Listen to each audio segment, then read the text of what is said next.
अस्सलाम वालेकुम and welcome back to my channel. I hope आप सब ठीक होंगे। मैं भी शुक्र अल्लाह का ठीक ठाक हूँ। अगर आपने मेरी लास्ट वीडियोस देखी हैं तो आप ये ऑलरेडी जानते हैं कि मैं अपने पेरेंट्स की तरफ आई हुई हूँ।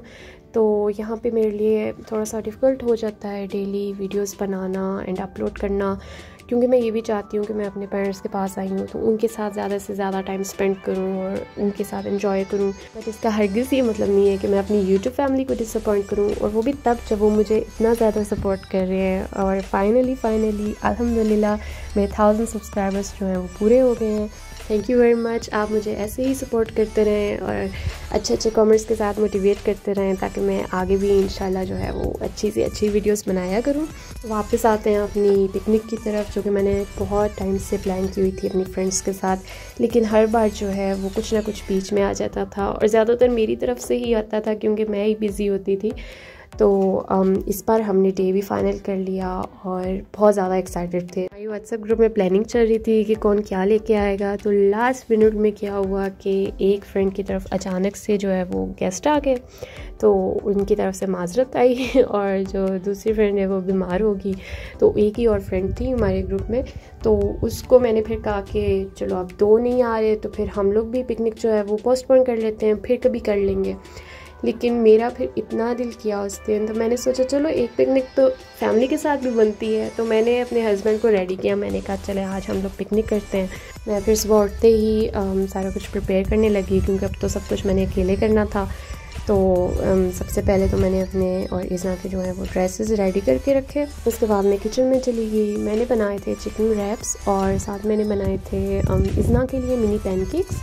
मैंने फिर ज़्यादा चीज़ें नहीं प्रिपेयर की क्योंकि मैंने कहा कि एंड पे हम लोग 3 लोग ही हैं। मुझे पता है मेरे हस्बैंड ने कितना खाना होता है, मैंने कितना खाना होता है, तो फिर ये ना हो कि एंड पे ज़्यादा चीज़ें जो हैं वो बच जाए। मेरा बहुत दिल था कि मैं एस्थेटिक पिकनिक करूं, तो वो इज़ना के साथ थोड़ा सा जो है वो डिफ़िकल्ट हो रहा था, बट स्टिल हम लोगों ने मैनेज कर ही लिया एंड पे।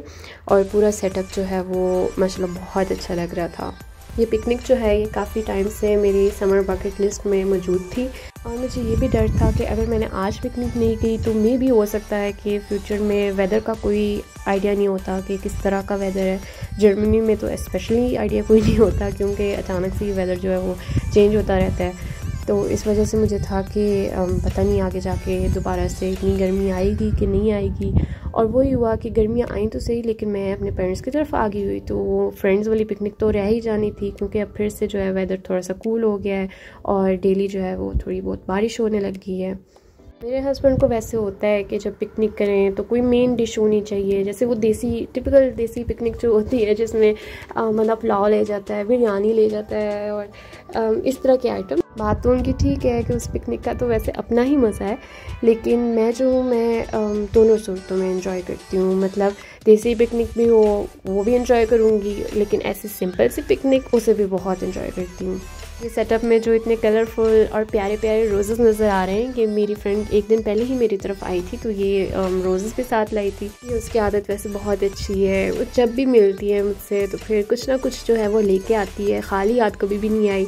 और लास्ट टाइम में ये हमारा कोई बहुत बड़ा मीटअप नहीं था, ऐसे ही हम लोग बल्कि थोड़ी देर के लिए बस स्टॉप पे मिले थे 10-15 मिनट्स के लिए। स्टिल वो खाली हाथ नहीं आई, मेरे लिए फ़्लावर्स लाई तो मुझे बहुत अच्छी लगी है। उसके बाद पिकनिक के लिए हमने जो जगह चूज़ की वो हमारे पास वाली सिटी में एक पार्क है, बहुत प्यारा सा खुला सा पार्क है। और इसमें ये भी एक बहुत अच्छी बात है कि वहाँ ज़्यादा रश नहीं होता। जब मैं लास्ट टाइम यहाँ आई थी, आई थिंक 2020 की बात है, उस वक्त मैं बल्कि यहाँ रहती भी नहीं थी।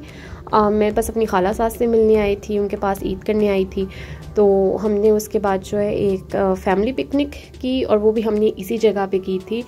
तो काफ़ी पुरानी बात है कि अब सेकंड टाइम मैं आई हूँ, और उस टाइम जो है वह ये पार्क जो है अंडर कंस्ट्रक्शन था, तो काफ़ी चीज़ें जो हैं वो उन्होंने इस बार चेंज की हुई थी, नई बनाई थी। और मैं इतने टाइम बाद आई हूँ और मैंने देखा तो मुझे पार्क बहुत अच्छा लगा, लास्ट टाइम से बहुत ज़्यादा डिफरेंट था। और इज़ना ने तो बहुत ही इन्जॉय किया क्योंकि उसे बस खुली सी जगह चाहिए होती है, तो वो वहाँ पर भागती रहती है।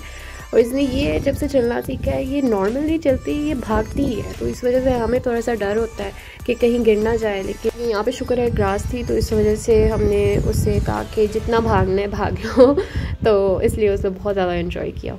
जब बच्चे के साथ घर से निकलना होता है तो इतनी ज़्यादा चीज़ें होती हैं जो बंदे ने साथ पैक करनी होती हैं, साथ लेके जानी होती हैं। तो मैंने भी बहुत ज़्यादा चीज़ें साथ रखी, इजना की, और साथ पिकनिक का सामान था। लेकिन एक चीज़ जो है वो मेरे से रह गई, वो थी मेरी कंफर्टेबल सी सैंडल।